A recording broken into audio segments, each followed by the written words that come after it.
Hello students, welcome back to physics with Shubham sir. आज हम लोग ऑसिलेशंस में सेकंड लेक्चर लेके आए हैं। इसके पहले फर्स्ट लेक्चर ऑलरेडी अपलोड हो गया है, तो फर्स्ट लेक्चर का लिंक तुमको मिल जाएगा यहाँ पे डिस्क्रिप्शन बॉक्स में भी मिल जाएगा। तो फर्स्ट लेक्चर देख के आओ, क्योंकि फर्स्ट लेक्चर इंट्रोडक्शन है अबाउट ऑसिलेशंस और हमको कौन सा ऑसिलेशन पढ़ना होता है। मैंने फर्स्ट लेक्चर में डिटेल में बताया कि हमको सिर्फ एक तरीके का ऑसिलेशन पढ़ना होता है जिसको बोलते हैं सिंपल हार्मोनिक मोशन। तो थोड़ा मैं रिवाइज करा के फिर इस लेक्चर के बारे में कंटिन्यू करता हूँ। देखो, रिवीजन ये है कि हम लोग के पास जो ऑसिलेशन हमको पढ़ना है उसको हम नाम देते हैं SHM, जिसको हम बोलते हैं सिंपल हार्मोनिक मोशन। ठीक है, सिंपल हार्मोनिक मोशन। ये कौन सा मोशन होता है? ये एक पार्टिकल का किसी मीन पोजीशन के about to and fro motion होता है। मतलब ये इस मीन पोजीशन के अबाउट आगे पीछे ऐसे मूव करेगा, और ये मोशन जब तक एक स्ट्रेट लाइन में रहेगा तब तक ये SHM रहेगा, यानी सिंपल रहेगा, सिंपल हार्मोनिक मोशन। वहीं जहाँ ये अपना पाथ कर्व्ड कर लेता है तब ये सिंपल हार्मोनिक मोशन नहीं रह जाएगा। ठीक है, तो ये होता है सिंपल हार्मोनिक मोशन, जहाँ पे मैंने तुमको इसके लिए एक एग्जांपल दिया था कि हम कौन सा मोशन ले होगा जिसको हम ऐसे तरीके से ट्रीट कर सकते हैं। तो वो होता है एक स्प्रिंग मास ऑसिलेटर, जहाँ मेरे पास एक देखो नागपाड़ा का राइडर जा रहा है ओके, सो जहाँ पे मेरे पास एक स्प्रिंग होता है जिस पे हम एक मास m अटैच करते हैं और इस मास को खींचते हैं और खींच के छोड़ देते हैं। तो होता क्या है, देखो ये स्प्रिंग जब खिंचा जाएगी तो खिंचाने के बाद ये मास यहाँ आ गया। हमने इसको देखो क्या किया, हमने इसको m मास को अपने इस पोजीशन से इतना दूर खींचा। तो इस खींचने की वजह से जब तुम छोड़ोगे तो स्प्रिंग के अंदर एक रिस्टोरिंग फोर्स प्रोड्यूस होता है। ये रिस्टोरिंग फोर्स हमेशा स्प्रिंग के अंदर प्रोड्यूस होने की वजह से इस मास को हमेशा कहाँ ले जाना चाहेगा, इस वाले पोजीशन पे। इसको हमने नाम भी दिया था, कॉल्ड एज मीन पोजीशन। ठीक है, फिर ये स्प्रिंग का ये जो मास है अंदर खींचने के बाद रुकेगा क्या यहाँ पे? नहीं, वेलोसिटी की वजह से ये स्प्रिंग को क्या कर देगा, कंप्रेस। तो ये स्प्रिंग हो जाती है कंप्रेस, और कंप्रेशन के बाद फिर से ये स्प्रिंग धीरे धीरे क्या होगी, फिर से ये स्प्रिंग क्या होगी, रिलैक्स होगी। देखो जब इसको कंप्रेस करेगा स्प्रिंग को ये, तो स्प्रिंग इसको वापस से रिस्टोरिंग फोर्स की वजह से बाहर फेंकेगी। तो बिकॉज ऑफ दैट ये स्प्रिंग इसको आगे पीछे मूव करा रहा है। तो अपना मास देखो क्या कर रहा है, एक मेन पोजीशन के अबाउट आगे पीछे मूव कर रहा है। मैंने सारे पोजीशंस का नाम बताया था, जैसे इसको मेन पोजीशन बोल रहे हैं, इसको बोलते हैं पॉजिटिव एक्सट्रीम, जिसको हम +A से डिनोट करते हैं, यानी एम्पलीट्यूड इन पॉजिटिव साइड। इसको बोलते हैं -A, जिसको बोलते हैं एम्पलीट्यूड इन नेगेटिव साइड। ये सब चीज़ें फर्स्ट लेक्चर में डिटेल में कराई हैं। और इस मोशन के लिए हमने एक इक्वेशन लिखा था कि अगर हम पार्टिकल को उसके मीन पोजीशन से x डिस्टेंस डिस्प्लेस करते हैं, मीन पोजीशन से कितना डिस्टेंस, x डिस्टेंस डिस्प्लेस करते हैं, तो जो रिस्टोरिंग फोर्स प्रोड्यूस होता है वो डायरेक्टली प्रोपोर्शनल होता है -x को। x को तो डायरेक्टली प्रोपोर्शनल है, समझ में आ रहा है। जितना ज़्यादा खींचोगे उतना ज़्यादा स्प्रिंग भी अंदर की तरफ खींचेगा, तो रिस्टोरिंग फोर्स डायरेक्टली प्रोपोर्शनल है। माइनस साइन क्यों आता है? क्योंकि तुमने x देखो इस तरफ खींचा है ना, डिस्प्लेसमेंट इस तरफ का है, राइट साइड का, और रिस्टोरिंग फोर्स लेफ्ट साइड में है, समझा। और जब ये स्प्रिंग को कंप्रेस कर रहा है तो देखो x किस तरफ है, x राइट के तरफ है, और रिस्टोरिंग फोर्स किधर आया, x लेफ्ट के तरफ है, रिस्टोरिंग फोर्स किधर आया, राइट की तरफ। So this is how restoring force is oppositely directed to the displacement, या बोल सकते हैं extension from the mean position. इसको हमने रिमूव किया प्रोपोर्शनैलिटी, तो हमको एक कांस्टेंट मिलता है कॉल्ड एज k, जिसको हमने नाम दिया था स्प्रिंग या फोर्स कांस्टेंट। ये सब फर्स्ट लेक्चर में डिटेल में किया है। ठीक है, तो आज यहाँ से बात आगे बढ़ेगी। हम देखेंगे SHM में पार्टिकल का एक्सेलरेशन कितना होता है, SHM में पार्टिकल की वेलोसिटी कितनी होती है, SHM में पार्टिकल का डिस्प्लेसमेंट का इक्वेशन क्या होता है। जैसे तुमने देखा होगा ना 11th स्टैंडर्ड में कि अगर कोई पार्टिकल प्रोजेक्टाइल मोशन कर रहा है तो ये ट्रैजेक्टरी का एक इक्वेशन होता है, याद है या नहीं, y = x tan θ - gx² upon 2 cos² θ। ये सब याद है या नहीं? आई डोंट थिंक याद होगा, ज़रूरी भी नहीं याद रखना। मतलब मैं बता रहा हूँ कि हर एक पाथ का एक इक्वेशन होता है। सर्कल होता है तो उसका एक इक्वेशन होता है, x² + y² = r। तो हर एक पाथ का एक इक्वेशन है। वैसे ये जो पाथ है ये एक स्ट्रेट लाइन तो नहीं है, first of the thing is that's the problem. ये दिख रहा है स्ट्रेट लाइन, बट ये इसी स्ट्रेट लाइन में बार बार आगे पीछे कर रहा है। तो ये जो टू एंड फ्रो होता है ना, इसको बोलते हैं हार्मोनिक मोशन। कौन सा मोशन बोलते हैं? Harmonic motion. When the motion is repeated periodically about a fixed position, इसीलिए इसका नाम होता है सिंपल हार्मोनिक मोशन। ठीक है, ओके चलो काफ़ी बातें हो गई। ये सब पिछले लेक्चर की बातें हैं, कोई नई बात नहीं है। ये जो इक्वेशन मैंने यहाँ पे लिखा था ना, F = -kx, यहीं से आज का स्टोरी चालू होगा, ध्यान देना। आज हम थोड़ा करेंगे डिटेल में डेरिवेशंस। डेरिवेशंस मतलब ये इक्वेशंस को यूज़ करके इसको सिंप्लीफाई करके हम निकालेंगे कि वेलोसिटी कितना है एसएचएम में, एक्सेलरेशन कितना है एसएचएम में, डिस्प्लेसमेंट का इक्वेशन क्या है, ये सब चीज़ें। बात समझ में आई या नहीं, क्या बोला?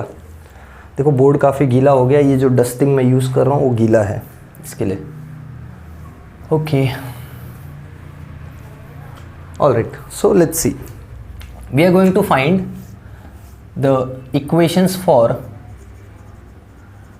equations for acceleration, velocity and displacement in SHM। ठीक है, SHM में इन तीनों का इक्वेशन हमको निकालना है।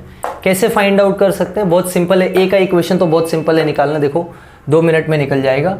हमको मालूम है since F is equal to -kx, है ना, ये रिस्टोरिंग फोर्स, रिस्टोरिंग फोर्स ही तो है जो मास पे लग रहा है। बोलो, जो बॉडी एसएचएम कर रही है, हमारा कौन सा बॉडी एसएचएम कर रहा है?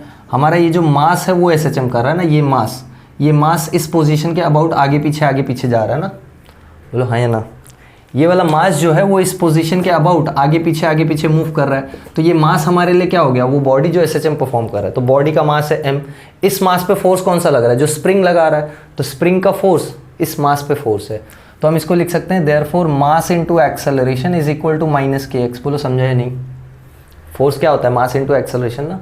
यहाँ से एक्सेलरेशन का इक्वेशन क्या मिलता है? -k/m into x। बोलो समझा? बोलो समझा या नहीं? यस और नो? ओके, ये एक्सेलरेशन को हमको मालूम है, हम क्या लिखते हैं ध्यान दो। एक्सेलरेशन को हम लिखते हैं d²x/dt²। ये पता है? dt², ये पता है कैसे लिखते हैं? नहीं पता है तो मैं यहाँ साइड में बताता हूँ, देखो ध्यान से। Acceleration derivative of time derivative of speed होता है, ये तो पता होगा, या वेलोसिटी होता है dv/dt। अच्छा, वेलोसिटी डेरिवेटिव ऑफ डिस्प्लेसमेंट होता है, ये तो पता होगा। यानी ये देखो क्या बन गया, ये बन गया d²x/dt²। ये आ गया एक्सेलरेशन का एक्सप्रेशन। बोलो बात समझ में आई? तो इसलिए एक्सेलरेशन को हम क्या सब्स्टिट्यूट कर सकते हैं? d²x/dt² is equal to -k/m times x। समझा? Okay, so therefore d²x/dt² is equal to -ω²x, जहाँ पे ओमेगा एक कांस्टेंट है जो हमने k/m की जगह सब्स्टिट्यूट किया है। ध्यान देना, k एक कांस्टेंट है, spring constant, m mass of the body जो कि कांस्टेंट है, तो इन दोनों को कंबाइन करके हम नया कांस्टेंट ला रहे हैं ω²। So will write where ω² is equal to k/m and this ω² has a name called as, या not actually ω², हम ओमेगा के लिए लिखते हैं, तो omega has a name called as angular frequency. यहाँ से ओमेगा का वैल्यू निकालोगे तो कितना आएगा? Therefore omega is equal to √k/m। इसको बोलते हैं एंगुलर फ्रीक्वेंसी। कौन सा फ्रीक्वेंसी बोलते हैं इसको? Angular frequency. ठीक है, ऑलराइट, इसको सिंप्लीफाई करेंगे तो देखो हमको क्या मिलेगा। हम लोग लिख सकते हैं therefore d²x/dt² plus ω²x is equal to 0। बोलो ये चीज़ समझा? अरे समझने का क्या है, इसको खाली उधर लाके इस तरफ लिख दिया। ये जो इक्वेशन मिला है ना, this is very very important. इसको बोलते हैं डिफरेंशियल इक्वेशन ऑफ एसएचएम। क्या बोलते हैं इसको? बोलो, इसको बोलते हैं डिफरेंशियल इक्वेशन ऑफ एसएचएम। इस साल 2023 के बोर्ड एग्जाम में 3 मार्क का एक डेरिवेशन आया था जिसमें तुमको यूजिंग डिफरेंशियल इक्वेशन डिराइव करना था expression for acceleration, velocity and displacement, जिसमें से डिफरेंशियल इक्वेशन लिखने पे तुमको 1 मार्क था। सिर्फ ये डिफरेंशियल इक्वेशन अगर तुम इसका लिख देते तो तुमको 1 मार्क मिलता। तुम क्या मतलब, तुम तो जाओगे 12th में तो लिख ही दोगे क्योंकि तुमको पढ़ाया है मैंने। बाकी पढ़ाए हुए लोग भी भूल जाते हैं, बच्चे भूल जाते हैं, तो ये इतना सिर्फ डिफरेंशियल इक्वेशन लिखने पे भी 1 मार्क मिलता है। तो let this be equation number 1 and this is very very important equation, pay attention. This is the differential equation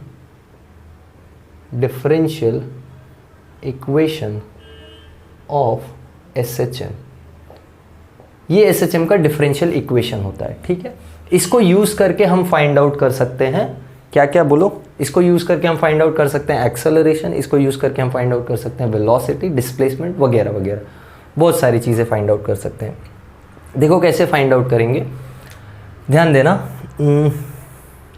चलो हम लिखते हैं, हमको मालूम है यहाँ से अगर मेरे को एक्सेलरेशन निकालना है, so will just right expression for a.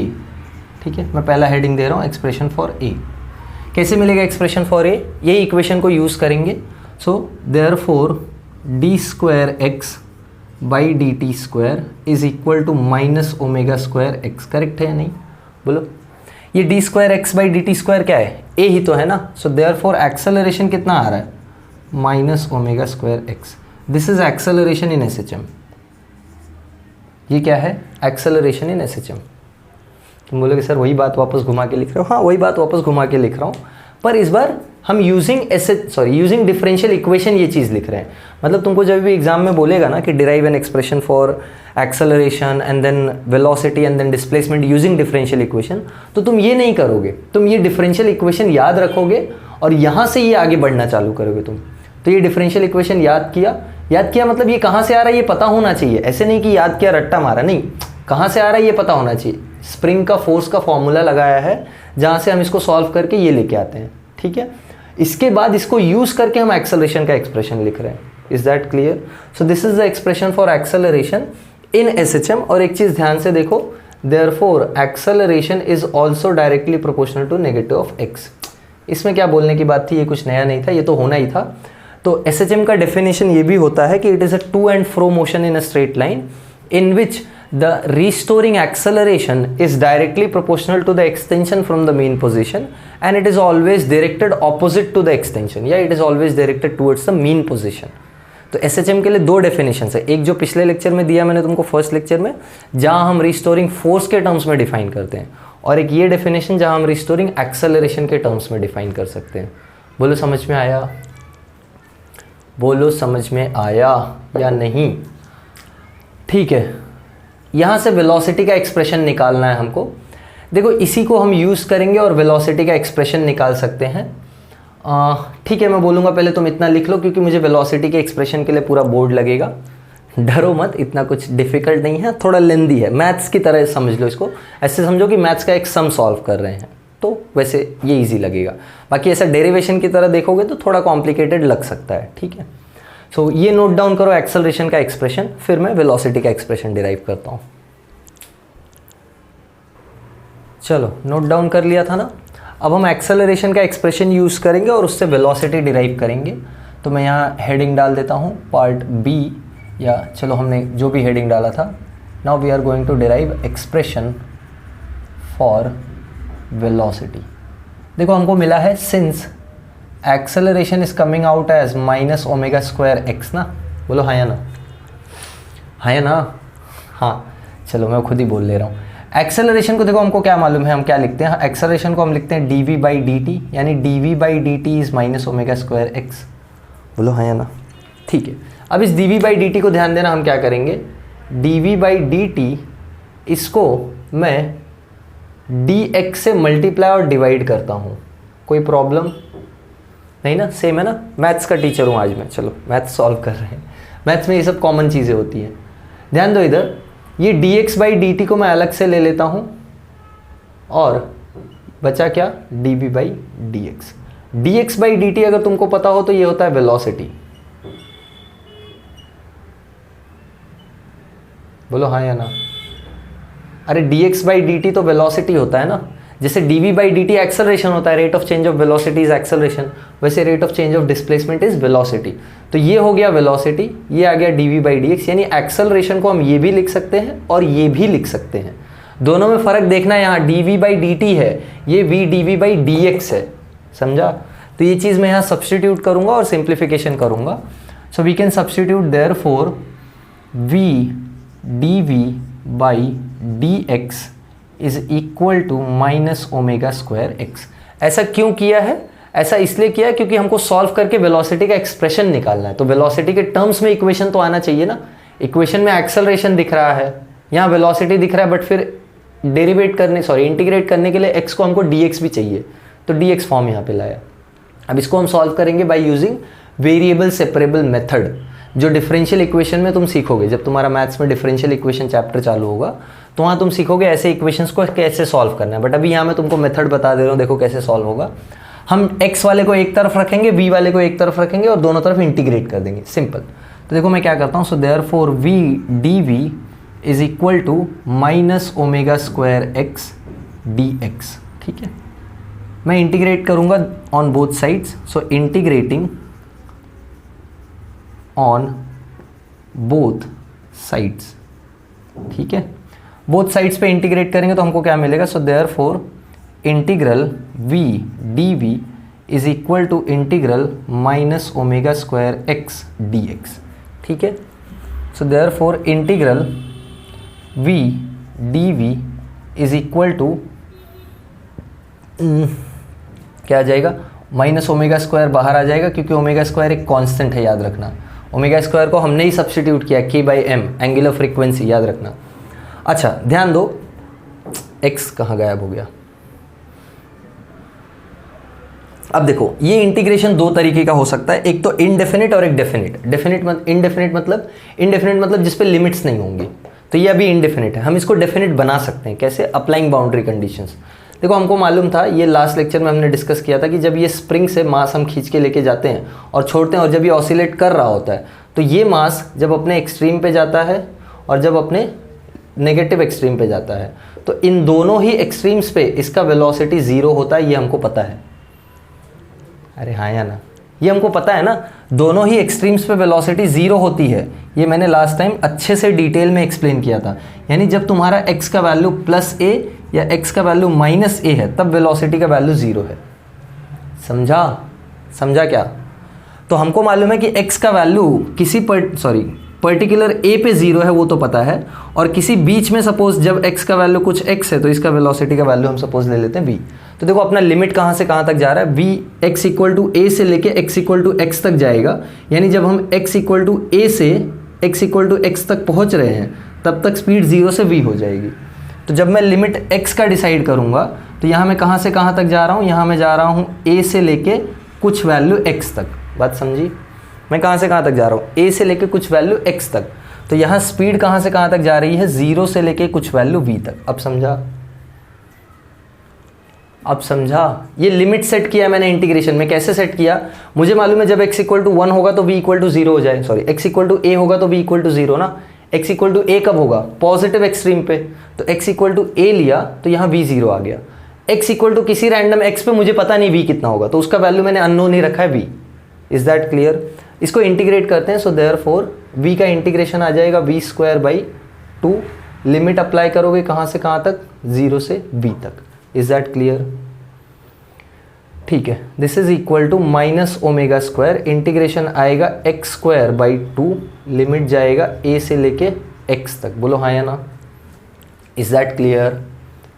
चलो ठीक है, अब तक सही जा रहा है। सो देयरफॉर लिमिट अप्लाई करते हैं, ये तो खत्म हो गया 0 वाला, तो ये हमको मिलेगा v square by 2 is equal to, यहाँ देखो ध्यान से, minus omega square, upper limit ये है, so this is going to be minus omega square x square by 2, और माइनस साइन डालोगे तो ये आ जाएगा माइनस ऑफ माइनस यानी plus, so plus omega square a square by 2। बोलो ये समझा?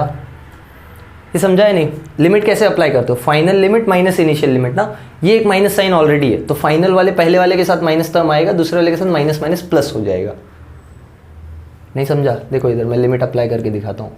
ये चाहिए तो माइनस ओमेगा स्क्वायर बाहर ही रखो, तो पहले आएगा x square by 2 minus a square by 2। समझा या नहीं? ये बोलो ये समझा या नहीं? x स्क्वायर बाई 2 में लिमिट अप्लाई किया तुमने, फाइनल माइनस इनिशियल, फाइनल में x है, इनिशियल में a है। अब ये माइनस साइन अंदर अप्लाई करो तो ये हो जाएगा minus omega square x square by 2 plus omega square a square by 2। यही तो लिखा है ना यहाँ। तुम बोलोगे सर आपको कैसे पता चल रहा है कि हमको समझा नहीं? मुझे मैंने चिप लगा के रखा है तुम्हारे सब्सक्रिप्शन बटन में, मुझे पता चलता है तुमको समझा या नहीं। ओके, एनफ जोक्स, बट हो सकता है जोक ना हो, बट जोक्स ही है, डोंट वरी। सो लेट्स सी। तो ये हमको लिमिट के वजह से एक फाइनल एक्सप्रेशन मिल रहा है। मैं देखो एक्सप्रेशन फाइनली क्या लिखूंगा v का।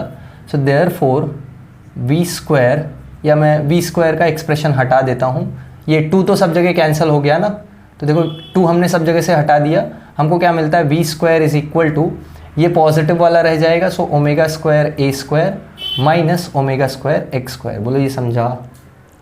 ये माइनस है तो ये माइनस में आ जाएगा, ये प्लस में है, so therefore v is equal to omega square तो बाहर आ जाएगा, ओमेगा स्क्वायर कॉमन हो जाएगा ना। अच्छा, स्क्वायर रूट लेते हो तो हमेशा पता है कि नहीं प्लस माइनस आता है, तो plus minus omega under root a square minus x square, ये आया वेलोसिटी का एक्सप्रेशन किसी रैंडम x पे। यानी तुमको बोला कोई कि किसी x पे वेलोसिटी वैल्यू निकालो किसी SHM में जिसमें एम्पलीट्यूड a है, ओमेगा एंगुलर फ्रीक्वेंसी दिया है, तो ऐसे तुम वेलोसिटी का वैल्यू फाइंड आउट कर सकते हो। This is the expression for velocity, this is equation number 3 लिया था हमने या 4 लिया था, सॉरी 2 लिया था पहले, ठीक है, जो भी था उससे एक बढ़ा के इक्वेशन लिख लेना, ठीक है। So this is the expression for velocity. इसको डिराइव करने के 2 तरीके हैं। पहला तो तुम यहाँ इंटीग्रेशन में लिमिट डाल दो, जिसको ये चीज़ नहीं समझा देखो ऑल्टरनेट मेथड, मैं यहाँ लिख दे रहा हूँ ऑल्टरनेट मेथड, तुमको घूम के वही करना है, कोई नया चीज़ नहीं करना है। ऑल्टरनेट मेथड में हम इसको डायरेक्टली इंटीग्रेट करेंगे तो यहाँ आएगा v square by 2 plus constant c आएगा, है ना, बोलो हाँ या ना, is equal to minus omega square x square by 2 और प्लस कॉन्स्टेंट सी आ जाएगा, बोलो हाँ या ना। तो हम इन दोनों को कंबाइन करके एक कांस्टेंट ले लेते हैं c, बोलो चलेगा? अरे इंटीग्रेशन का कांस्टेंट पूरा इंटीग्रेशन करके एक साथ में प्लस c लिख सकते हो तुम, ये तुमको इंटीग्रेशन के बारे में थोड़ा पता होना चाहिए। तो ये हम एक जनरल कांस्टेंट लेते हैं। अब देखो ध्यान से, मुझे पता है when x is equal two plus minus a, v 0 हो जाता है, पॉजिटिव एक्सट्रीम नेगेटिव स्ट्रीम पे वेलोसिटी 0 हो जाती है। तो ये चीज़ मैं इस इक्वेशन में सब्स्टिट्यूट करूं तो v 0 हो गया, यानी 0 is equal to minus omega square x square की जगह पे क्या डालना है, a, x की जगह a डालना है, तो ये हो जाएगा minus omega square a square by 2 plus c, यानी यहाँ से c का वैल्यू क्या आता है, omega square a square by 2। तो अब इस c की जगह ये उठा के डाल दो तो क्या मिल जाएगा, घूम के ये मिल जाएगा। अरे हाँ या ना, देखो ये c का वैल्यू उठा के यहाँ डालो, so therefore v square by 2 is equal to minus omega square x square by 2 plus omega square a square by 2, जो c का वैल्यू तुमको मिला, समझा? So this is alternate method, मतलब तुम डायरेक्ट इंटीग्रेशन करो प्लस c लगा। ये कुछ लोगों को ज़्यादा ईजी लगता है, लेट मी टेल यू क्यों, क्योंकि यहाँ तुम मैकेनिकल वर्क कर रहे हो, तुम इंटीग्रेशन करने के आदी हो जाते हो। जब तुम इंटीग्रेशन सीखोगे ना 12th के मैथ्स में, तो तुमको इतना आदत लग जाता है इंटीग्रेशन करने का, प्लस सी लिख के आगे बढ़ने का, कि तुमको ये मेथड बहुत इजी लगता है। तुमने डायरेक्टली प्लस सी लिखा, बाद में सी का वैल्यू फाइंड किया और सब्स्टिट्यूट कर दिया, ये ईजी लगता है। बट यहाँ भी हो सकता है वही चीज़, खाली थोड़ा सा दिमाग चलाना है। वहीं तुम लिमिट सेट कर दो ना, ये भी क्या किया लास्ट में तुमने, लिमिट ही सेट किया। ये बाउंड्री कंडीशन इसको बोलते हैं। Boundary is nothing but limit of the integration. तो तुमने लिमिट ही अप्लाई किया है, बस थोड़ा अर्लियर स्टेज पे अप्लाई कर दिया, ठीक है। So this is how we can find the velocity expression. यहाँ से भी सेम ही एक्सप्रेशन आएगा, यहाँ से भी निकालोगे तो आएगा plus minus omega under root a square minus x square. Is that clear? तो ये ऑल्टरनेट मेथड से भी यही एक्सप्रेशन आता है और इस मेथड से भी यही एक्सप्रेशन आता है। आई होप तुमको समझ में आया होगा। This is very very simple, but at the same time this gets very very complicated if you don't know how to do it. Don't worry, तुम्हारा मैथ्स का जब इंटीग्रेशन डिफरेंशियल इक्वेशन हो जाएगा ना, तो ये एकदम हलवा लगेगा तुमको, ऐसा लगेगा चलो फटाफट ये तो हो जाएगा, बढ़ जाएंगे आगे। तो प्रॉब्लम ये होता है कि तुम थोड़ा यहाँ पे दिमाग चलाने में फंस जाते हो, तुम बाउंड्री कंडीशन अप्लाई नहीं कर पाते, ये अटक जाते हो यहाँ पे। तो इस पर थोड़ा ध्यान देना, ये तुम्हारा की स्टेप है या ये तुम्हारा इंपॉर्टेंट स्टेप है। मैं यहाँ पे हेडिंग डाल देता हूँ इम्पॉर्टेंट स्टेप, ठीक है। तो ये स्टेप पे ध्यान देना ज़रा, यहीं से सारी गलतियाँ चालू होती हैं, यहीं से गलती करोगे तो फाइनल वाला एक्सप्रेशन ये नहीं मिल पाएगा, ठीक है। अच्छा, प्लस माइनस का क्या मीनिंग है, ध्यान दो। प्लस माइनस का मीनिंग है कि वेलोसिटी कौन से डायरेक्शन में मेजर हो रही है, वेलोसिटी कौन से डायरेक्शन में मेजर हो रही है। यहाँ एक्स का वैल्यू डालते जाएंगे तो पता चलेगा कि प्लस माइनस से कैसे मिल रहा है। ज़रा ध्यान से देखो ना, एक्स का वैल्यू ए डाल दो यहाँ, तो ये क्या हो जाएगा, ए स्क्वायर माइनस ए स्क्वायर, 0, वेलोसिटी होगी 0। हमको मालूम है ना एक्स इक्वल टू ए पे वेलोसिटी 0 होती है। अरे फिर वही बात, कान ऐसे पकड़ो या ऐसे पकड़ो, बात तो एक ही है ना। हम पहले से कंसिडर करके चल रहे हैं, ए पे 0 हो जा रहा है, रिजल्ट में भी वही मिलना ही है, कुछ नया चीज़ तो नहीं मिलना है। So I am just telling you कि तुम कंफर्म कर सकते हो, ठीक है। ये लिखो, फिर हम डिस्प्लेसमेंट का एक्सप्रेशन निकालते हैं। चलो नोट डाउन कर लिया था ना। अब हम लोग डिराइव करेंगे एक्सप्रेशन फॉर एक्स। हमको क्या क्या मिल गया, एक्सप्रेशन फॉर ए मिल गया, एक्सप्रेशन फॉर बी मिल गया। मैं यहाँ पे लिख देता हूँ। ए का एक्सप्रेशन आया है minus omega square x, b का एक्सप्रेशन आया है plus minus omega under root a square minus x square. ठीक है, हमको फाइंड आउट करना है एक्स का एक्सप्रेशन। ध्यान दो, तो हमको मालूम है since v is equal to omega under root a square minus x square. मैंने प्लस माइनस साइन क्यों नहीं डाला? प्लस माइनस साइन बस ये इंडिकेट करता है कि वेलोसिटी का वैल्यू पॉजिटिव और नेगेटिव दोनों हो सकता है, बस इतना मीनिंग है। वेलोसिटी का वैल्यू पॉजिटिव और नेगेटिव दोनों हो सकता है। ठीक है, तो वैल्यू तो यही है, पॉजिटिव नेगेटिव दोनों हो सकता है ये वैल्यू। ठीक है, हमको मालूम है हम v को dx/dt लिख सकते हैं। अरे बोलो हाँ या ना। वेलोसिटी क्या होता है? Rate of change of displacement. हम x वाले को एक तरफ रखेंगे, टाइम वाले को एक तरफ लेके जाएंगे, तो इसको हम लिख सकते हैं dx upon under root a square minus x square under root a square minus x square is equal to omega d t. देखो क्या किया, डी टी को इस तरफ रखा और डी एक्स में एक्स वाले को एक तरफ रखा है। अब हम क्या करेंगे, फिर से इंटीग्रेट करेंगे। So therefore integral d x upon under root a square minus x square is equal to omega integral d t. Omega क्यों बाहर कर दिया? क्योंकि ओमेगा कांस्टेंट ही है। ठीक है, ऑलराइट, हम लोग क्या कंसिडर करेंगे? ध्यान दो, हमारा जो पार्टिकल एसएचएम परफॉर्म कर रहा है, ये सपोज मेरा पार्टिकल है जिसका मास है m। ये पार्टिकल इस तरफ पॉजिटिव एम्पलीट्यूड तक जा रहा है, इस तरफ नेगेटिव एम्पलीट्यूड तक जा रहा है। ठीक है, मतलब मेरा पार्टिकल इस मेन पोजीशन के अबाउट आगे पीछे वाइब्रेट कर रहा है या ऑसिलेट कर रहा है। ठीक है, मुझे x का वैल्यू निकालना है या x का इक्वेशन निकालना है। किस पे निकालना है x का इक्वेशन? ध्यान दो, हम कंसिडर करते हैं कि सपोज कुछ टाइम जो हमारा स्टार्टिंग का टाइम है t equals to 0, so at t equals to 0 हम कंसिडर कर ले रहे हैं कि हमारा जो x है उसका वैल्यू कुछ x नॉट है। क्या है? कुछ x नॉट है। और at t is equals to at some time suppose x का वैल्यू कुछ x हो गया। मतलब हमको ये x के लिए एक्सप्रेशन चाहिए। इनिशियली x हम क्या कंसिडर कर रहे हैं? x not. बाद में फाइनली कुछ x का वैल्यू है जो हमको फाइंड आउट करना है। So if we consider that if at t is equal to 0 x is equal to x naught and at t is equal to t x is equal to x। ठीक है, तो यहाँ इस integration में हम limit लगा सकते हैं। तो इंटीग्रेशन में लिमिट क्या हो जाएगा? देयरफॉर इंटीग्रल x का लिमिट कहाँ से कहाँ तक जा रहा है? x नॉट से x dx upon under root a square minus x square is equal to omega, इसमें लिमिट कहाँ से कहाँ तक आ रहा है? 0 से t। तो ध्यान रखना, पहले ये लिमिट आया है 0 पे, तुमने ये कंसिडर किया है, t पे तुमने ये कंसिडर किया है। तो पहले ये लिमिट फिर ये लिमिट, जैसे हमने वेलोसिटी के केस में कंसिडर किया ना, x इक्वल टू a पे velocity 0, x equal to some x पे वेलोसिटी v। तो वैसे यहाँ पे t इक्वल टू 0 पे डिस्प्लेसमेंट x नॉट और t इक्वल टू t पे डिस्प्लेसमेंट कुछ x। इंटीग्रेशन करेंगे तो इसका इंटीग्रेशन एक फॉर्मूला होता है, वो आता है sign inverse x upon a। ये इंटीग्रेशन का फॉर्मूला है और इसमें लिमिट कहाँ से कहाँ तक जा रहा है? x नॉट से x।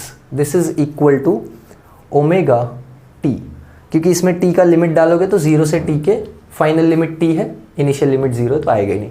और कांस्टेंट तो इस बार आने वाला नहीं है। क्यों नहीं आने वाला है कांस्टेंट? क्योंकि तुमने लिमिट लगाया हुआ है। ठीक है, अभी मैं बताऊंगा इसको बिना लिमिट के भी किया जा सकता है अल्टरनेट मेथड में। ठीक है, तो हम लोग फाइनल लिमिट लगाते हैं। So therefore sine inverse x by a minus sine inverse x not by a is equal to omega t. बोले समझा सबको? मुझे एक चीज़ बताओ, ये जो x नॉट है टाइम t इक्वल्स टू 0, यानी जब हमारा पार्टिकल का मोशन जस्ट स्टार्ट हो रहा है, तो कहना इसे x नॉट फिक्स होगा? अरे कहीं से तो स्टार्ट होगा ना मोशन। पार्टिकल ऑसिलेट किए जा रहे हैं, ये पार्टिकल आगे पीछे ऑसिलेट किए जा रहे हैं। तुमको किसी ने बोला चलो एक ऑसिलेशन काउंट करो, तो तुम कहीं से तो स्टार्ट करोगे ना। तुम बोलोगे चलो यहाँ से मैं स्टार्ट कर रहा हूँ, यहाँ से जब ये यहाँ जाएगा, यहाँ जाएगा, यहाँ आएगा, यहाँ आएगा, यहाँ तक आने में पूरा एक ऑसिलेशन कंप्लीट हो जाएगा। लास्ट टाइम तुमको इन्होंने डिटेल में बताया था, एक पूरा ऑसिलेशन मतलब ये एक बार ए टोटल डिस्टेंस 4a का कवर करेगा, तब बोलेंगे एक ऑसिलेशन कवर हुआ है। टोटल 4 एम्पलीट्यूड की इक्वल डिस्टेंस कवर करता है तो एक ऑसिलेशन होता है। या अगर मैं बोलूँ कि मैं यहाँ से स्टार्ट करता हूँ अपना मेजरमेंट, तो पहले ये यहाँ से यहाँ जाएगा A, फिर यहाँ से यहाँ आएगा A, फिर यहाँ से यहाँ जाएगा A, फिर यहाँ से यहाँ आएगा A, यानी टोटल फिर से 4A। तो जब भी पार्टिकल का ऑसिलेशन हम काउंट करना चालू करते हैं तो कहीं से तो स्टार्ट कर रहे हैं ना, तो वो जो स्टार्टिंग का टाइम है वो t इक्वल टू कितना है 0, तो उस पर जो x होगा वो तो फिक्स रहेगा ना, उस पर जो x होगा वो तो कांस्टेंट रहेगा ना। इस SHM में मैंने कंसिडर कर लिया कि चलो t इक्वल टू 0 पे मैं कंसिडर कर रहा हूँ पार्टिकल मीन पोजीशन पे है, तो ये जो मीन पोजीशन का x है ये तो फिक्स हो गया ना 0, मीन पोजीशन के लिए x का वैल्यू 0 होता है ना। सो ये जो sign inverse x not by a है इट इज़ अ कांस्टेंट, और इसकी जगह हम एक नया कांस्टेंट लिख सकते हैं। सो देयरफॉर हम लिखेंगे sine inverse x by a is equal to omega t plus sine inverse x not by a। इसको इधर लाया और कुछ नहीं किया है। So substituting sine inverse x by a as delta. ध्यान दो, ये sine inverse of some number है ना, sine inverse of some number लोगे तो क्या आएगा, बोलो क्या आएगा, sine inverse of some number हमेशा एक एंगल मिलेगा। अरे साइन इनवर्स 1 क्या होता है 90 डिग्री या pi radian, sine inverse half क्या होता है 30 डिग्री, साइन इनवर्स √3/2 क्या होता है 60 डिग्री। आई होप तुमको समझ में आ गया होगा। मतलब यहाँ एक नंबर है ये x बाई ए, x क्या है मीन पोजीशन से डिस्टेंस, a क्या है एम्पलीट्यूड। मुझे एक बात बताओ, x a से बड़ा हो सकता है क्या, पॉसिबल ही नहीं है ना। Displacement from mean position max to max कितना हो सकता है, ये मीन पोजीशन, इस मीन पोजीशन पे मैक्सिमम इधर पॉजिटिव a डिस्प्लेसमेंट हो सकता है, मैक्सिमम डिस्प्लेसमेंट याद है। सो डिस्प्लेसमेंट मैक्सिमम कितना हो सकता है a, यानी यहाँ नंबर या तो 1 हो सकता है या तो 1 से छोटा हो सकता है, और साइन का सारा वैल्यू एग्जिस्ट करता है 1 से छोटे के लिए और 1 तक के लिए, तो +1 से -1 के बीच में साइन का सारा वैल्यू एग्जिस्ट करता है, यानी x की जगह तुम -a भी लिख सकते हो। सो इसको डेल्टा सब्स्टिट्यूट करोगे तो we can get therefore sine inverse x upon a is equal to omega t plus delta, समझा। And therefore x upon a is equal to sine omega t plus delta, बोलो समझा। And therefore x is equal to a sine omega t plus delta. ये आ गया displacement का equation, ये आ गया डिस्प्लेसमेंट का इक्वेशन। पार्टिकल का जो डिस्प्लेसमेंट है वो स्ट्रेट लाइन का इक्वेशन नहीं है, वो साइनोसॉइडल इक्वेशन है, हार्मोनिक इक्वेशन है। यानी जब तुम इसके डिस्प्लेसमेंट को प्लॉट करोगे ना विद रिस्पेक्ट टू टाइम, तो इसका डिस्प्लेसमेंट ऐसा दिखाई पड़ेगा, साइन थीटा का ग्राफ, समझा। इसका डिस्प्लेसमेंट साइन थीटा का ग्राफ दिखाई पड़ेगा। बात समझ में आ रही है या नहीं। तो ये जो चीज़ हो रही है ना, ये ध्यान दो कैसे ऐसी हो रही है, ये क्या रीज़न है जो हमको साइन थीटा मिल जा रहा है। पार्टिकल तो स्ट्रेट लाइन में मूव कर रहा है, स्ट्रेट लाइन का इक्वेशन साइन थीटा हो कैसे सकता है। तुमको ये दिमाग में खुजली नहीं हो रहा है क्या? मेरे दिमाग में बहुत खुजली हो रहा है तुमको समझाने का। इसलिए खुजली हो रहा है क्योंकि तुम ये हमेशा कंफ्यूज रहोगे ऑसिलेशन चैप्टर से। देखो प्रॉब्लम ये है, हम जब इक्वेशन देख रहे हैं ना, मोशन दिखाई देने में स्ट्रेट लाइन है, दिखाई देने में क्या है स्ट्रेट लाइन। तो स्ट्रेट लाइन का equation y is equal to mx plus c ये सब होता है। बट ये ऐसा स्ट्रेट लाइन है जो एक फिक्स्ड पोजीशन के अबाउट आगे पीछे जा रहा है। और इसको जब हम प्लॉट करते हैं ना, ध्यान देना, ध्यान से समझना। इधर मैं बोल रहा हूँ ये सपोज मेरा पार्टिकल है और ये सपोज ऊपर नीचे एक लाइन में मूव कर रहा है, ठीक है। ये मेरा मोशन है, बात समझ में आई, ये मेरा मोशन है, ठीक है। ध्यान दो, ये जो मोशन है, ये जो x है, इसको मैं विथ रिस्पेक्ट टू टाइम जब प्लॉट करूंगा तो ये स्ट्रेट लाइन टाइम के रिस्पेक्ट में स्ट्रेट नहीं रहेगा। कैसे? ध्यान दो, जो पीछे टाइम का एक्सिस है, ऐसे समझ लो ये बोर्ड पे जो एक लाइन खींची हुई है, ये सपोज मैं ब्लैक लाइन बोल देता हूँ, ये जो ब्लैक लाइन खींची हुई है ये टाइम की लाइन है ना, ये टाइम का एक्सिस है। और टाइम हमेशा आगे की तरफ चलता है, पता होगा ये चीज़। पता नहीं होगा तो देख तो रहे होगे ना, एक्सपीरियंस तो कर रहे होगे, ठीक है।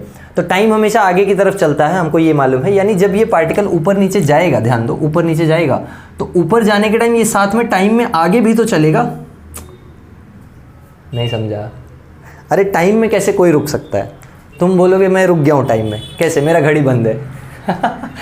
अरे ऐसे कैसे टाइम में रुकोगी? और कोई घड़ी चलती रहेगी ना। टाइम में नहीं रुका जा सकता, टाइम में हमेशा हम आगे ही बढ़ते रहते हैं। तो ये पार्टिकल जब ऊपर जाता है ना तो साथ में कुछ टाइम में आगे भी जाता है। ये सपोज मेरा टाइम का एक्सिस है, देखो ये समझ लो, बहुत इंपॉर्टेंट चीज़ है, तुमको कन्फ्यूजन हमेशा रहता है। तुम जब ये पार्टिकल ऊपर जाएगा ना तो ये ऊपर जाने के साथ में टाइम में आगे भी जाएगा और ये टाइम हमेशा आगे बढ़ रहा है। अब ये पार्टिकल को नीचे आना है, बट नीचे आने के टाइम पे पीछे नहीं जा सकता टाइम में, अभी भी इसको टाइम में आगे ही जाना है। फिर यहाँ इसको नीचे की तरफ, इस तरफ नीचे की तरफ जाना है, तो फिर ये टाइम में आगे ही बढ़ रहा है, फिर ये टाइम में आगे ही बढ़ रहा है, फिर ये टाइम में आगे ही बढ़ रहा है। मतलब टाइम थोड़ी ना रुका है, टाइम तो बढ़ते ही जा रहा है। तो मतलब इसको टाइम में तो आगे बढ़ना ही है ना, साथ में इसको ऊपर नीचे भी जाना है। तो ये दोनों का रिजल्टेंट है, इसको टाइम में भी आगे चलना है और इस पोजीशन के अबाउट भी ऊपर नीचे जाना है। तो ओवरऑल टाइम के रिस्पेक्ट में देखा जाता है तो ये एक साइन थीटा का ग्राफ बन के आता है। एक्चुअली हमेशा साइन थीटा नहीं, कॉस थीटा भी बन जाएगा। अरे कॉस थीटा और इसमें क्या फ़र्क हो जाएगा, देखो कॉस थीटा का ग्राफ यहाँ से स्टार्ट होता है, ये भी तो ग्राफ हमेशा आगे ही बढ़ता रहेगा टाइम के रिस्पेक्ट में। देखो ना, ये अभी भी आगे जा रहा है, आगे जा रहा है, आगे जा रहा है, टाइम में तो आगे ही जा रहा है ना। अब ये जिसको समझ में आया होगा उसको बहुत अच्छा लगा होगा, जिसको नहीं समझ में आया होगा ना, थोड़ा लेक्चर को और एक बार देखना, ध्यान से देखना। मैंने जो बात बोला है वो तुमको कहीं ना कहीं तो हिट करेगा, ठीक है। चलो, समझदार को इशारा काफ़ी, खैर समझदार तो सारी हो, तो सबको इशारा दिया मैंने, टेंशन मत लेना। ओके, सो ये जो मोशन है ये टाइम में ऐसा है। बाकी अगर टाइम रोक दिया जाए तो ये मोशन सिर्फ ऊपर नीचे है, बट टाइम चलता रहे तो ये मोशन साइनोसॉइडल है या कोसाइनोसॉइडल है। इसको बोलते हैं हार्मोनिक मोशन। ये जो साइन है ना, साइन को बोलते हैं हार्मोनिक फंक्शन, जो फिक्स्ड वैल्यूज के बीच में क्या करता रहता है, ऑसिलेट करता रहता है। जैसे साइन प्लस +1 -1 के बीच में क्या करता रहता है, ऑसिलेट करता रहता है। कॉस थीटा भी +1 -1 के बीच में ऑसिलेट करता रहता है।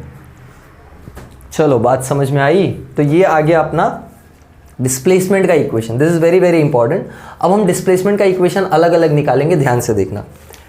जैसे ये मेरा जनरल है, जनरल डिस्प्लेसमेंट का इक्वेशन है कि जब पार्टिकल किसी रैंडम पोजीशन x0 से स्टार्ट कर रहा है तो ये जो मोशन है, SHM स्टार्ट करने का जो मोशन है या SHM स्टार्ट करने का जो इनिशियल पोजीशन है वो कुछ भी हो सकता है। जैसे यहाँ हम लोग इसको नाम दे देते हैं, चलो ध्यान से। पहले A is amplitude, first thing, then omega t, अभी फिलहाल के लिए मैं तुमको नाम बता दे रहा हूँ, this is called as phase.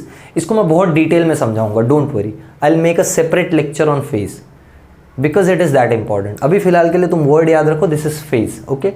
Delta, this is initial phase. Again मैंने बोला एक लेक्चर बनाऊंगा इस पे मैं, ठीक है।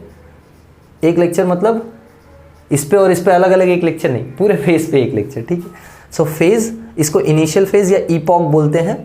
ईपॉक मतलब कोई चीज़ का स्टार्ट, ठीक है। और x तो डिस्प्लेसमेंट फ्रॉम मीन पोजीशन है, ठीक है। तो अगर मुझे ये जो x का इक्वेशन है ये अलग अलग तरीके से निकालना है, यानी ये जो ये जो डेल्टा है इनिशियल फेज, ये अलग अलग हो, डेल्टा हमेशा थोड़ी ना सेम रहेगा। अरे कोई बोले तुमको, देखो इधर ध्यान से, मैं बोल रहा हूँ कि जब मेरा SHM स्टार्ट हो रहा है टाइम t = 0 पे, तो ज़रूरी थोड़ी है कि हमेशा पार्टिकल मीन पोजीशन पे हो, या हमेशा मैं मीन पोजीशन से ही थोड़ी स्टार्ट करूँगा ऑसिलेशन। हो सकता है मेरी मर्जी हो, मैं बोलूँ कि हाँ चलो मैं प्लस a से स्टार्ट करूँगा मेरा ऑसिलेशन, तो प्लस a से ये जब यहाँ जाएगा, फिर यहाँ आएगा, हो गया एक ऑसिलेशन। मतलब यहाँ से जाके यहाँ आने में पूरा एक ऑसिलेशन खत्म। या मैं यहाँ से भी स्टार्ट कर सकता हूँ -a से, यहाँ से यहाँ जाके यहाँ आने में एक ऑसिलेशन हो गया। इट डजेंट मैटर ना, मैं यहाँ कहीं से बीच में से स्टार्ट कर सकता हूँ, यहाँ जाए, यहाँ आए, ये एक ऑसिलेशन कंप्लीट, समझा। तो एक ऑसिलेशन के लिए जो स्टार्टिंग पॉइंट है वो हम डिसाइड करते हैं। तो अगर मैं ये डेल्टा को अलग अलग डिसाइड करूँ तो कैसे डिसाइड कर सकता हूँ, ध्यान दो। x0 वो पोजीशन है जो t = 0 पे थी, t = 0 पे पोजीशन x0 थी। सो इफ एट t = 0 x = 0, ध्यान देना, अगर हम कंसिडर कर लें कि टाइम 0 पे पार्टिकल भी 0 पे है, मतलब अपना SHM हम यहीं से स्टार्टिंग कंसिडर कर रहे हैं x = 0 पे, ध्यान देना। तो उस टाइम पे मैं ये डेल्टा का वैल्यू निकालूंगा और देखो क्या इक्वेशन मिलेगा मुझे। सो देयरफॉर डेल्टा का फॉर्मूला क्या है, डेल्टा का formula sine inverse x/a। So sine inverse x की जगह आ जाएगा 0/a is equal to delta. बोलो समझा या नहीं। अरे देखो एक गलती कर दिया, साइन इनवर्स x0/a हमने सब्सटीट्यूट किया है ना, है ना। तो साइन इनवर्स x0/a, x0 की जगह क्या आ गया, 0 आ गया। तो 0/a यानी sine inverse 0 is equal to delta. Sine का वैल्यू 0 कहाँ कहाँ होता है बताओ? 0 डिग्री पे होता है या 0 रेडियन पे और पाई रेडियन पे। नहीं समझा? 0 और 180 पे साइन 0 होता है ना, तो यानी यहाँ से डेल्टा के दो वैल्यूज आ रहे हैं, 0 और पाई रेडियन, या 0 और 180 डिग्री, 0 और 180 डिग्री। अच्छा, डेल्टा का वैल्यू यहाँ दोनों डाल के देखो, एक बार 0 डालो, so at delta is equal to 0 x is equal to a sine omega t, ये एक इक्वेशन बन गया। At delta is equals to pi x is equal to a sine omega t plus pi, यानी sine 180 plus theta. Sine 180 plus theta कौन से quadrant में गया? Third quadrant में। हाँ, अब मैथ्स पढ़ रहे हो तुम। अब ये गया थर्ड क्वाड्रेंट में ना, ये आया 180 प्लस थीटा गया थर्ड क्वाड्रेंट में। ऑल सिल्वर टी कप्स, है ना। तो यहाँ साइन, यहाँ सारे पॉजिटिव, यहाँ साइन और कोसेक पॉजिटिव, यहाँ टैन और कॉट पॉजिटिव, यहाँ कॉस और सेक पॉजिटिव। तो देखो थर्ड क्वाड्रेंट में आ गया तो यहाँ साइन नेगेटिव हो गया ना, है ना। और 180 प्लस या माइनस में थीटा का वैल्यू चेंज नहीं होता है, या ओमेगा टी ही रह जाएगा। तो हमको मिलता है x is equal to minus a sine omega t. This is very very important. ये दो इक्वेशन हमको मिले हैं x के लिए। बोलोगे सर इक्वेशन बढ़ते ही जा रहे हैं, अरे बढ़ने दो, कोई बात नहीं है, सब पढ़ लेंगे, सब पढ़ाऊंगा मैं। Okay, this is very very important, let me tell you. ये समझना बहुत ज़रूरी होता है, वरना मैं 4 इक्वेशन लिख दूँ बोल के कि ये वैल्यू है x का, जब ये डाला तो ये आ गया, तो तुम एक्सेप्ट तो कर लोगे, हाँ चलो ये डालने पे ये आ तो रहा है, बट क्यों आ रहा है, क्या रीज़न है, वो भी तो पता होना चाहिए। तो वो मैं पीछे का पार्ट तुमको एक्सप्लेन करने का ट्राई कर रहा हूँ। वहीं अगर चलो ठीक है, ये लिख लो पॉज करके, मैं ये रफ कर रहा हूँ यहाँ पे, ये पार्ट मैं रफ कर रहा हूँ और मैं x का दूसरा वैल्यू निकालता हूँ। रफ करके करूँ? चलो ठीक है। अरे तुम्हारे पास तो ऑनलाइन का फैसिलिटी है यार, तुम पॉज करके लिख लेना, मैं तो तुम्हारे ही कंट्रोल में हूँ। चलो, so let's find out other equations of x या अदर पॉसिबिलिटी। अभी मैं समझाऊंगा तुमको इसका ये और ये अलग कैसे हैं, डोंट वरी, डायरेक्शन में अलग होते हैं, हम समझेंगे। हाँ, so if at t is equal to 0 x not plus या माइनस a हो जाए। प्लस या माइनस a मतलब या तो पॉजिटिव एम्पलीट्यूड से स्टार्ट हो, या तो पॉजिटिव एक्सट्रीम से, या तो नेगेटिव एक्सट्रीम से। मतलब हमारा जो ऑसिलेशन का स्टार्टिंग पॉइंट है वो या तो पॉजिटिव एक्सट्रीम, यानी मैं बोलूँ इस पॉजिटिव एक्सट्रीम से स्टार्ट हो और ऑसिलेशन करे, तो ये एक कंडीशन। दूसरा कंडीशन नेगेटिव एक्सट्रीम से स्टार्ट हो और ऑसिलेशन करे। तो दोनों मेरे लिए ही कंडीशन है ना, मैं जब चाहे तब चेंज कर सकता हूँ। चेंज मतलब ये मैं डिसाइड करता हूँ कि कहाँ से मुझे स्टार्ट करना है मेजरमेंट लेना। अरे तुम्हारे सामने कोई पेंडुलम ऑसिलेट कर रहा है, चलो ये एक पेंडुलम है तुम्हारे सामने जो यहाँ से लेके यहाँ तक ऑसिलेट किए जा रहा है। तुमको कोई बोलता है काउंट करो 20 ऑसिलेशंस। अब ये तो तुम्हारे ऊपर है ना कि तुम काउंटिंग यहाँ से चालू करो, यहाँ जाए, यहाँ आए, यहाँ जाए, यहाँ एक ऑसिलेशन हुआ, फिर सेम रिपीट करे 2, फिर सेम रिपीट करे 3। तुम ऐसे भी तो कर सकते हो, यहाँ से स्टार्ट करो, यहाँ जाए, यहाँ एक ऑसिलेशन, यहाँ जाए, यहाँ आए 2 ऑसिलेशन, यहाँ जाए, यहाँ तीसरा ऑसिलेशन। यही सेम चीज़ तुम यहाँ से भी कर सकते हो, यहाँ जाके यहाँ एक ऑसिलेशन, फिर यहाँ जाके यहाँ 2 ऑसिलेशन। ऑसिलेटिंग बॉडी में जो स्टार्टिंग पॉइंट है वो हमारे ऊपर है सेलेक्ट करना। कितने बार बताऊं? चलो, काश ये कैमरे बोल पाते, काश तुम बोल पाते मुझसे, तो मैं शांत हो जाता बताते बताते। Okay, so let's see, substitute करेंगे। So therefore sine inverse plus minus a upon a, ये हो जाएगा डेल्टा का वैल्यू। ये इक्वेशन देखो, तो प्लस माइनस ए यानी साइन इनवर्स प्लस माइनस आएगा। So therefore sine inverse plus minus 1 is equal to delta. Sine plus कब होता है, साइन थीटा प्लस 1 कब होता है? 90 डिग्री पे। और माइनस 1 कब होता है? 270 डिग्री पे। So therefore delta can be either pi by 2 और 3 पाई बाई 2। ये वैल्यूज डालते हैं। So when delta is pi by 2, x will be equal to a sin omega t plus pi by 2। ये हो गया sine 90 plus theta. Sine 90 plus theta गया second quadrant में। और जब भी 90 प्लस या 90 माइनस या 270 प्लस 270 माइनस होता है तो साइन का कॉस बन जाता है, कॉस का साइन बन जाता है। ठीक है, so therefore x is equal to a cos omega t क्यों प्लस में लिखा? क्योंकि सेकंड क्वाड्रेंट में साइन थीटा पॉजिटिव है। हाँ, अभी मैथ्स हो रहा है। When delta is equal to 3π/2, ये डालेंगे तो x क्या आ जाएगा? a sine omega t plus 3π/2। 3π/2 यानी 270 प्लस थीटा कौन से क्वाड्रेंट में गया? फोर्थ क्वाड्रेंट में। फोर्थ क्वाड्रेंट में साइन थीटा नेगेटिव और साइन का बन जाएगा cos. So therefore x is equal to -a cos omega T.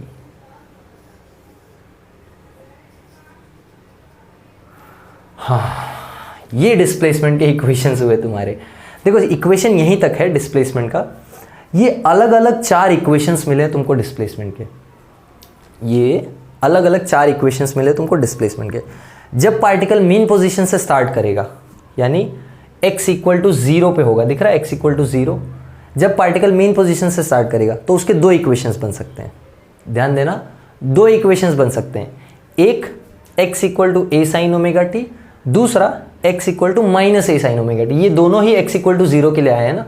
यहाँ 2 अलग अलग है, यहाँ x equal two plus minus a के लिए क्लियरली दिखाई पड़ रहा है। x equal two plus a के लिए ये इक्वेशन है और माइनस a के लिए ये इक्वेशन है, क्योंकि प्लस a पे तुमको +1 मिलेगा, डेल्टा का वैल्यू 90 आएगा, तो 90 वाले के लिए ये आ रहा है। -1 पे या माइनस a पे तुमको -1 मिलेगा, -1 के लिए 3π/2 मिलेगा, जिसका ये इक्वेशन आएगा। तो ये दोनों तो सेग्रीगेटेड है कि पॉजिटिव एक्सट्रीम से अगर पार्टिकल का ऑसिलेशन स्टार्ट हो रहा है तो इक्वेशन ये वाला फॉलो होगा। ध्यान रखना, ये चीज़ अभी मैं तुमको लिखा के दूंगा अभी, डोंट वरी। अगर पॉजिटिव एक्सट्रीम से पार्टिकल स्टार्ट होगा तो ये इक्वेशन, नेगेटिव एक्सट्रीम से स्टार्ट होगा तो ये इक्वेशन। अब मीन पोजीशन से स्टार्ट होगा तो 2 इक्वेशन है पॉसिबल, एक +a साइन ओमेगा टी और एक -a साइन ओमेगा टी, जिसमें से +a साइन ओमेगा टी तब लेना है जब ये मीन पोजीशन से स्टार्ट करके पॉजिटिव की तरफ जाए, पॉजिटिव एक्सट्रीम की तरफ। यानी जब ये यहाँ से स्टार्ट करे और इस तरफ भागे, स्टार्ट यहाँ से कर रहा है x इक्वल टू 0 से, तब जो इक्वेशन फॉलो करेगा वो हो जाएगा a साइन ओमेगा टी। और यही इस तरफ से स्टार्ट करके जाए नेगेटिव एक्सट्रीम की तरफ, तब इक्वेशन हो जाएगा -a साइन ओमेगा टी। हाँ, बात समझ में आई। और यही अगर पॉजिटिव एक्सट्रीम से स्टार्ट कर रहा है तो पॉजिटिव एक्सट्रीम से स्टार्ट करके कहाँ जाएगा? अपने घर तो जाएगा नहीं, जाना तो मीन पोजीशन पे है। तो ये जब मीन पोजीशन पे जाता है तो इसका इक्वेशन आता है a कॉस ओमेगा टी। और यहाँ नेगेटिव एक्सट्रीम से जब स्टार्ट करेगा तो यहीं जाएगा, दूसरा ऑप्शन तो है नहीं, तो यहाँ इक्वेशन आएगा -a कॉस ओमेगा टी। तो ऐसे 4 अलग अलग पोजीशंस पे स्टार्ट होने पे 4 अलग अलग इक्वेशंस फॉलो करता है पार्टिकल। चारों इक्वेशंस को ठीक से समझोगे ना तो चारों सेम ही बात बोल रहे हैं। बात ये बोल रहे हैं कि they are basically repeating one particular position up and down again and again. अरे कॉस का ग्राफ बनाओगे वो भी ऐसा ही बनेगा, साइन का ग्राफ बनाओगे वो भी ऐसा ही बनेगा, है ना। माइनस कॉस का ग्राफ बनाओगे बस नीचे से बनेगा, माइनस साइन का ग्राफ बनाओगे नीचे से बनेगा। यानी सारी चीज़ें एक ही बात बता रही हैं, that the motion is harmonic. Motion क्या है? हार्मोनिक है। ये हार्मोनिक मोशन का इक्वेशन इसीलिए है क्योंकि ये हार्मोनिक चीज़ को रिप्रेजेंट कर रहा है। हार्मोनिक मतलब एक टाइम पीरियड में अपना वैल्यू दो एक्सट्रीम्स के बीच में रिपीट करता रहे। 2 एक्सट्रीम्स के बीच में क्या करता रहे? ये रिपीट करता रहे, उसको बोलते हैं हार्मोनिक मोशन। अच्छा, एक बात याद रखना, all harmonic motions are oscillatory but all oscillatory motions are not harmonic. Harmonic का मतलब होता है पार्टिकल 2 एक्सट्रीम्स के बीच में ऑसिलेट करता रहे। तुम जब भी साइन थीटा का ग्राफ बनाओगे ना तो तुमने हमेशा ग्राफ देखा होगा ऐसा बनता हुआ, मतलब ये जहाँ से स्टार्ट हो रहा है वहीं हमेशा है, ये दिख रहा है, ऊपर नीचे हमेशा ये सेम ही रहेगा, कभी ये कम ज़्यादा नहीं होता है साइन थीटा। ऑसिलेशन में ऐसा नहीं है। तुम पेंडुलम को डिस्प्लेस करके छोड़ो, क्या पेंडुलम हमेशा यहीं तक आएगा? नहीं, धीरे धीरे धीरे धीरे ख़त्म हो जाएगा। उसको रियल ऑसिलेशन बोलेंगे, उसको रियल ऑसिलेशन बोलेंगे। और उसमें हार्मोनिसिटी इतना अच्छे से फॉलो नहीं होता है। हार्मोनिक फंक्शंस जो होते हैं वो पीरियोडिक होते हैं और फिक्स एम्पलीट्यूड में ऑसिलेट करते हैं, वैल्यूज़ उनकी फिक्स होती है, बंधी हुई होती हैं। अरे कितना कुछ बताने को है यार। ओहो, चलो चलो बढ़िया है। ये लिख लिया है ना, ये तो लिख ही लिया होगा, ये क्या सब कुछ ही लिख लो पॉज करके, क्या दिक्कत है। अब मैं तुमको चारों इक्वेशंस लिखा के दे देता हूँ, कौन सा इक्वेशन कब लेना है, और फिर हम एक और चीज़ देख लेते हैं। एक और चीज़, मतलब दो छोटी छोटी चीज़ें देखेंगे, 2-3 कि वैल्यूज़ क्या क्या आई। ये वैल्यूज़ हम लिख लेते हैं। हाँ, देखो पढ़ाने को इतना कुछ है ना चैप्टर में, मैंने इसीलिए तुमको बोला था ऑसिलेशंस चैप्टर जो होता है थोड़ा सा ट्रिकी हो जाता है। ट्रिकी मतलब क्योंकि इसमें कंसेप्ट इतने हैं ना छुपे हुए जो तुम इग्नोर कर देते हो, फिर एग्जाम में क्वेश्चंस ऐसे ही आते हैं जहाँ तुम फंस जाते हो कि मीन पोजीशन पे स्पीड कितना है, या पॉजिटिव एक्सट्रीम से स्टार्ट हो रहा है तो इक्वेशन कौन सा यूज़ करना है। ये सब चीज़ें तुमको कैसे पता होंगी बताओ। कोई तुमको एक MCQ दे दे कि पार्टिकल SHM परफॉर्म कर रहा है और पॉजिटिव एक्सट्रीम से स्टार्ट करता है, तो इक्वेशन क्या आएगा? तुम तो रट के गए रहोगे A sin omega t plus five या A sin omega t plus delta. Problem क्या है? प्रॉब्लम ये है कि तुमने डेल्टा का अलग अलग वैल्यू सब्स्टिट्यूट करके चेक नहीं किया होगा, तो तुम वहाँ फंस जाओगे। So let's see, will write equations या equation of motion in SHM, ठीक है, या इसी को हम डिस्प्लेसमेंट इक्वेशन बोलेंगे। सो पहला, when particle starts from mean position and goes to positive extreme, इस टाइम पे इक्वेशन क्या लेना है? x is equal to A sin omega t। वहीं पे when the particle starts from mean position and goes to negative extreme, तो इस case में x equal to minus A sin omega t लेना है।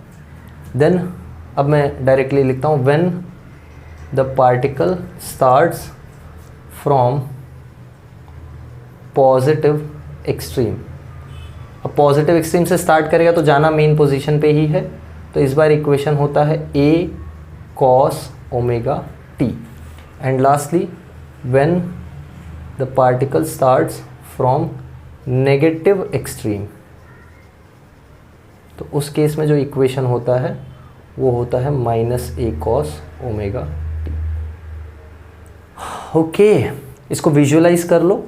ये मेरा मेन पोजीशन जब ये स्टार्ट करे और यहाँ जाए तो इस तरफ जाने के लिए इक्वेशन A sin, ये अभी तो लिखा था थोड़े टाइम पहले यार। देखो मैं भी एक ही बात तुमको बार बार बताता रहता हूँ, आई एम सॉरी।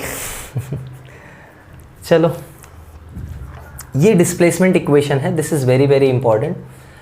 हमको x का वैल्यू मिल गया, a का वैल्यू मिल गया और ओमेगा बोल रहा हूँ v का वैल्यू मिल गया, ठीक है। तो ये तीनों वैल्यूज़ हमको मिल चुकी हैं। ये तीन इक्वेशंस हमको डिराइव करने होते हैं। इतना सारा तो नहीं करना होता है, डोंट वरी। खाली तुमको x is equal to A sin omega t plus delta तक करना होता है, वहीं तक तुमको 3 मार्क पूरा मिल जाता है। उसके बाद तो सब कंसेप्ट चालू हुए हैं, ठीक है। तो आई थिंक लेक्चर काफ़ी ऑलरेडी लेंदी हो गया, इसको खींच के मतलब नहीं है। मैं नेक्स्ट लेक्चर में आगे का पार्ट कंटिन्यू करता हूँ। आगे का पार्ट मतलब इसी चीज़ को आगे हम कंक्लूजन को आगे यूज़ करेंगे to understand different terms in the SHM and to understand what kind of values these quantities can take, ठीक है। इनकी एक्सट्रीम वैल्यूज अभी निकालनी बाकी हैं। अरे बहुत कुछ है, कोई बात नहीं, डोंट वरी, हो जाएगा, इतना परेशानी का बात नहीं। 1 by 1 लेक्चर करेंगे, डोंट वरी। इसीलिए मैं लेक्चर में बहुत ज़्यादा कुछ नहीं डाल रहा हूँ। ये नागपाड़ा का राइडर, चलो, तो ये पूरा एक इंटरलिंक टॉपिक था, डेरिवेशन आधा बीच में नहीं छोड़ सकते ना, तो इसलिए पूरा करना ज़रूरी था। सो आई होप तुमको सब कुछ समझ में आया था। ये सारा कुछ पॉज करके नोट डाउन कर लेना, मैं साइड हो जा रहा हूँ। आई होप इतना एक्सपोजर काफ़ी है। ओके गुड, तो पॉज करके नोट डाउन कर लेना and I see you all in next lecture. कुछ डाउट है तो कमेंट करके बताओ, सब कुछ समझाए तो भी कमेंट करके बताओ and I see you all in next lecture. Bye everyone, have a good day.